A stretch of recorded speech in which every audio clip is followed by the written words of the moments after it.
இலங்கை செய்திகளுடன் நான் ரோஷன். விரிவான செய்திகளுக்கு முன் தலைப்புச் செய்திகள். சுகாதாரத்துறையில் வேலைவாய்ப்புக்காக பல்வேறு ஆட்சேர்ப்புகள் மேற்கொள்ளப்பட உள்ளதாக அமைச்சர் வைத்தியர் நலிந்த ஜாயதிச தெரிவிப்பு. வரிகள் குறித்து ட்ரம்பின் அறிவிப்பை தொடர்ந்து முன்னெச்சரிக்கை நடவடிக்கைகளை எடுக்குமாறு எதிர்க்கட்சி நாடாளுமன்ற உறுப்பினர் ஹர்ஷ டி சில்வா இலங்கை அதிகாரிகளிடம் வலியுறுத்தல். நியாயமற்ற முறைமையினை மாற்றி உண்மையான மாற்றத்தை கொண்டுவர மக்களாகி நாங்கள் ஒன்றிணைந்து போராட வேண்டும் என அருட்தந்தை ஜீவனந்த பீரிஸ் கருத்து. அண்மையில் 195 விசேட வைத்தியர்கள் நாட்டை விட்டு வெளியேறியுள்ளதாக ஐக்கிய மக்கள் சக்தியின் நாடாளுமன்ற உறுப்பினர் காவிந்த ஜாவர்தன சுட்டிக்காட்டு. பிடியாணை உத்தரவு பிறப்பிக்கப்பட்டுள்ள முன்னாள் போலீஸ் மாதிபர் தேசபந்து தென்னகோன் தொடர்பாக பொதுமக்களிடம் தகவல் கோரியுள்ள போலீசார். தொடர்வது விரிவான செய்திகள்.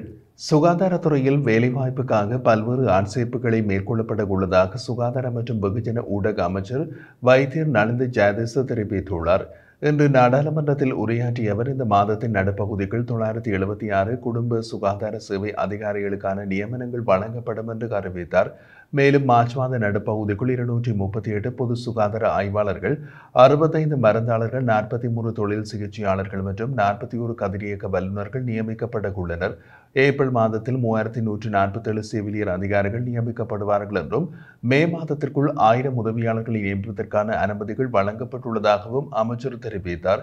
இதேவேளை அரசாங்கம் இந்த ஆண்டு ஜூன் மாதத்துக்குள் தேசிய ஊடக கொள்கையை அறிமுகப்படுத்த திட்டமிட்டுள்ளதாகவும் வெகுஜன ஊடக அமைச்சர் நலிந்த ஜாயதிச தெரிவித்திருந்தார். பாடசாலை மாணவர்கள் உள்ளிட்டோருக்கு ஊடக நெறிமுறைகள் தொடர்பான கல்வியினை வழங்க புதிய திட்டம் அறிமுகப்படுத்தப்படும் என்றும் தொலைக்காட்சி தொகுப்புகளை டிஜிட்டல் மயமாக்கும் பணிகள் விரைவுபடுத்தப்படும் என்றும் அவர் கூறினார். இந்த திட்டம் முன்னெடுக்கப்படுவதில் சில தாமதங்கள் ஏற்பட்டதாகவும் இருப்பினும் இதனை விரைவுபடுத்த அரசாங்கம் தீவிர முயற்சி மேற்கொள்வதாகவும் அமைச்சர் தெரிவித்தார். ஒட்டிசுட்டான் ஓட்டு தொழிற்சாலையை மீள கட்டியெழுப்பதற்கான வேலைத்திட்டங்கள் மார்ச் மாதத்திற்குள் ஆரம்பிக்கப்பட உள்ளதாக பிரதியமைச்சர் சதுரங்க அபேசிங்க தெரிவித்தார். போர் காரணமாக பல ஆண்டு காலமாக மூடப்பட்டுள்ள இந்த தொழிற்சாலை மீண்டும் செயல்படுத்தப்பட வேண்டும் என பாராளுமன்ற உறுப்பினர் செல்வம் அடைக்கலநாதன் இன்று பாராளுமன்றத்தில் கோரிக்கை விடுத்தார்.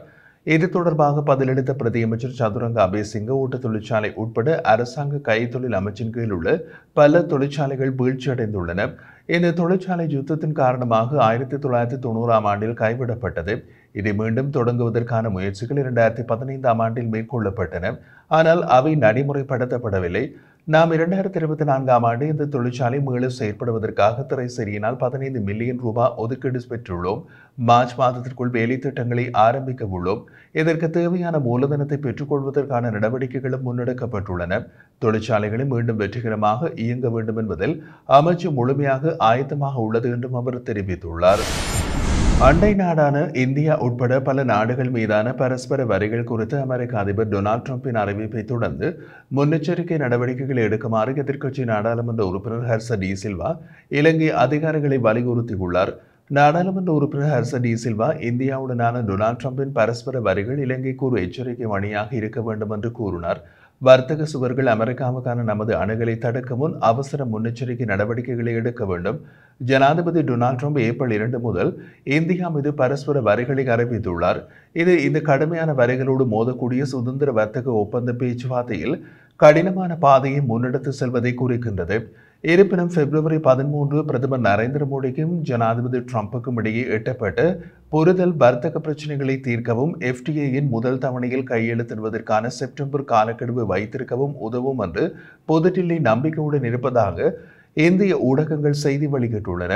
மார்ச் மாத தொடக்கத்தில் கனடா மற்றும் மெக்சிகோவில் இருந்து அமெரிக்காவுக்கு இறக்குமதி செய்யப்படும் பொருட்களுக்கு 25% வரிகளை விதிப்பதாக ஜனாதிபதி ட்ரம்ப் அறிவித்தார். மேலும் ஒரு ஒப்பந்தத்தை எட்டுவதற்கான நேரம் முடிந்துவிட்டது என்றும் கூறினார். சீன இறக்குமதிகள் மீது கூடுதலாக 10% வரி விதிக்கப்படும் என்று எதிர்பார்க்கப்படுகிறது. இதனால் அமெரிக்காவின் 3 முன்னணி வர்த்தக கூட்டாளிகளும் சில வாரங்களுக்கு முன்பு இருந்ததை விட கணிசமாக அதிக வர்த்தக தடைகளை எதிர்கொள்கின்றனர் என்றார். முன்னாள் ஜனாதிபதிகளின் வெளிநாட்டு பயண செலவுகள் தொடர்பாக வெளிப்படுத்தப்பட்ட தகவல்கள் குறித்து கவலை அடைவதாக முன்னாள் ஜனாதிபதி மைத்திரிபால சிறிசேன தெரிவித்துள்ளார். இன்றைய தினம் வெளியிட்ட அறிக்கை ஒன்றில் 5 ஆண்டு காலப்பகுதியில் 384 மில்லியன் ரூபாய் செலவாகியுள்ளதாக காட்டப்பட்டுள்ளது. மத்திய ஜனாதிபதிகளின் பதவிக்கால செலவுகள் இதன் பாதியாக மட்டுமே வெளிக்காட்டப்பட்டிருப்பது வருத்தம் அளிக்கின்றது என்று தெரிவித்துள்ளார். 2015ஆம் ஆண்டு தான் பதவியேற்ற போது ஐக்கிய நாடுகள் சபை, காமன்வெல்த், முக்கியமான சர்வதேச அமைப்புகள் மற்றும் உலகின் சக்தி வாய்ந்த நாடுகளுடனான இலங்கையின் உறவுகள் முற்றிலும் பாதிக்கப்பட்டிருந்ததாகவும் தனது ஆட்சியில் அவை மீண்டும் வலுவாக்கப்பட்டதாகவும் அவர் குறிப்பிட்டார். என் காலகட்டத்தில் வெளிநாட்டு மாநாடுகளில் பங்கேற்கும் போது பல்வேறு நாடுகளின் தலைவர்கள் நேரில் சந்தித்து நட்புறவு கலந்துரையாடல்களில் ஈடுபட்டனர். வெளிநாட்டு உறவுகளை பலப்படுத்துவதற்காக மேற்கொண்ட பயணங்கள் இலங்கைக்கு பல நன்மைகளை ஏற்படுத்தின என்று அவர் கூறினார். மேலும் தனது பதவிக்காலத்தில் கையெழுத்தான ஒப்பந்தங்கள் நாட்டுக்கு பயனளிக்கும் வகையில் இருந்ததாகவும் அவற்றுக்கான ஆவணங்கள் வெளியுறவு அமைச்சு மற்றும் பிற முக்கிய அமைச்சுக்களிடம் இன்னமும் இருக்கின்றன என்றும் அவர் தெரிவித்திருந்தார். 2020ஆம் ஆண்டு ஆட்சிக்கு வந்த அரசாங்கம் தனது கையெழுத்திடப்பட்ட ஒப்பந்தங்களை செயல்படுத்தாதது துரதிருஷ்டமான விடயம் எனவும் நாட்டின் பொதுமக்கள் இதை அறிந்து கொள்ள வேண்டும் எனவும் அவர் வலியுறுத்தியுள்ளார். எம் ஆட்சி காலத்தில் தேவையில்லாமல் வெளிநாட்டு பயண செலவுகளை வீணடிக்கவில்லை எனவும் முன்னாள் ஜனாதிபதி மைத்திரிபால சிறிசேன தனது அறிக்கையில் உறுதிபட தெரிவித்துள்ளார். வடக்கு கிழக்கு மக்களுக்கான நீதி தொடர்பாக தற்போது புதிதாக வந்துள்ள இந்த அரசாங்கமும் இன்னமும் செவிமடுக்காத நிலையில் இதனை மாற்றுவதற்கும் உண்மையான மாற்றத்தை கொண்டு வருவதற்கும் நாங்கள் தொடர்ந்து போராட்டங்களை முன்னெடுத்து வருகின்றோம் என்று மக்கள் பேரவைக்கான இயக்க உறுப்பினர் அருட்தந்தை ஜீவனந்த பீரிஸ் தெரிவித்தார். மட்டக்களப்பில் கல்லடி பாலம் முதல் காந்தி பூங்கா வரையும் இன்று நீதிக்கான நடைபயணத்தின் 1030வது நாளில் மக்கள் பேரவைக்கான இயக்கத்தின் உறுப்பினர்கள், பௌத்த தேரர்கள் உள்ளிட்ட பலர் பங்கேற்றுள்ளனர். இதன்போது ஊடகங்களுக்கு கருத்து தெரிவிக்கையில் அவர் இந்த விடயத்தை குறிப்பிட்டிருந்தார். அறகலவின் போது ஆரம்பிக்கப்பட்ட நீதிக்கான போராட்டம் 1030வது நாளாக மட்டக்களப்பு நகரில் தொடர்ந்து கொண்டு வருகின்ற போதும் வடக்கு கிழக்கில் மக்களுக்கு இன்னமும் உரிமைகள் வழங்கப்படவில்லை. குறிப்பாக காணாமல் ஆக்கப்பட்டோருக்கான நீதி, அவர்களுக்கான இடங்கள் இன்று வரை கிடைக்கவில்லை. அரசாங்கம் இந்த மக்களின் நோக்கத்தையும் செவிமடுக்கவில்லை. அதனால் மக்கள் பேரவைக்கான இயக்கமாகிய நாங்கள் அன்றும் இன்றும் தொடர்ந்து போராடி வருகின்றோம். இந்த தொடர்ச்சியான நடைபாதை போராட்டங்கள் மற்றும் கோரிக்கைகள் அந்த மக்களின் உண்மையான நோக்கங்களை அரசாங்கத்திற்கு அறிவிப்பதற்காக நடைபெறுகின்றது. இந்த நிலையில் குறித்த நியாயமற்ற முறைமையினை மாற்றி உண்மையான மாற்றத்தை கொண்டுவர மக்களாகிய நாங்கள் ஒன்றிணைந்து போராட வேண்டும் என்று அவர் வலியுறுத்தினார். 5000க்கும் மேற்பட்ட வைத்தியர்கள் நாட்டை விட்டு வெளியேறி வருவதாகவும் மேலும் வெளிநாடுகளில் வைத்தியத்துறைக்கு தகுதி பெற்று வெளிநாடு செல்வதற்கு வைத்தியர்கள் எதிர்பார்ப்பதாகவும் எதிர்க்கட்சித் தலைவர் சஜித் பிரேமதாச தெரிவித்தார். நாடாளுமன்றத்தில் இன்று நடைபெற்ற குடிநிலை விவாதத்தின் போது எதிர்க்கட்சித் தலைவர் சஜித் பிரேமதாச உரையாற்றுகையில், வைத்தியர்கள் நாட்டில் தங்கியிருந்து பணியாற்றக்கூடிய ஒரு சூழல் இன்று இல்லை என்பதே இதற்கு பிரதான காரணமாக அமைந்துள்ளது.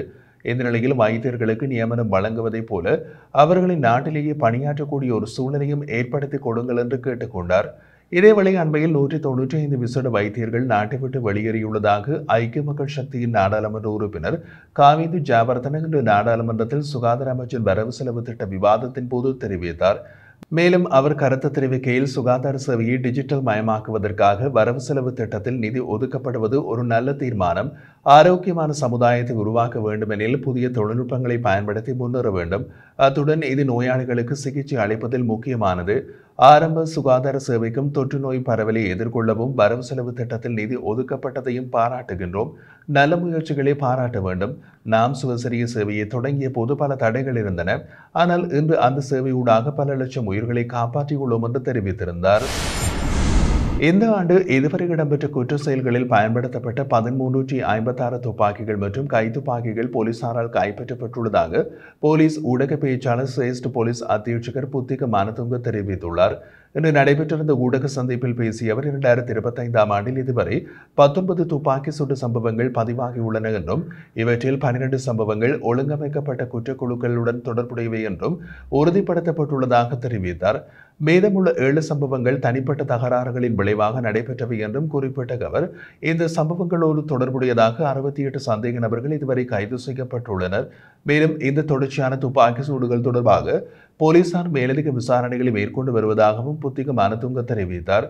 இதேவேளை போலீஸ் மாதிபர் பதவியிலிருந்து முன்னாள் அதிகாரி தேசபந்து தென்னகோன் தொடர்பான பிடியாணை உத்தரவு பிறப்பிக்கப்பட்டுள்ள நிலையில் அவர் குறித்து ஏதேனும் தகவல் தெரிந்தால் குற்றப்புலனாய்வு திணைக்களத்திடம் அறிவிக்குமாறு போலீசார் வேண்டுகோள் விடுத்துள்ளனர். இன்று நடைபெற்றிருந்த ஊடக சந்திப்பில் போலீஸ் ஊடக பேச்சாளர் சிரேஷ்ட போலீஸ் அத்தியட்சகர் புத்திக மனதுங்க இவ்வாறு தெரிவித்திருந்தார். தேசபந்து தென்னகோனை கண்டுபிடிக்கும் பொறுப்பு குற்றப்புலனாய்வுத்துறையிடம் ஒப்படைக்கப்பட்டு அவரை கைது செய்வதற்கான பிடியாணை உத்தரவு ஏற்கனவே பிறப்பிக்கப்பட்டுள்ளதாக அவர் கூறினார். அவர் தொடர்புடைய தகவல்களை தெரிந்தவர்கள் உடனடியாக சிஐடிக்கு தெரிவிக்குமாறும் போலீஸ் அதிகாரிகள் கேட்டுக் கொண்டுள்ளனர். இதன்போது முன்னாள் போலீஸ் மாதிபர் நாட்டை விட்டு தப்பி சென்றதற்கான எந்த ஒரு தகவலும் இதுவரை கிடைக்கப்பெறவில்லை என்றும் போலீஸ் ஊடக பேச்சாளர் மேலும் குறிப்பிட்டுள்ளார்.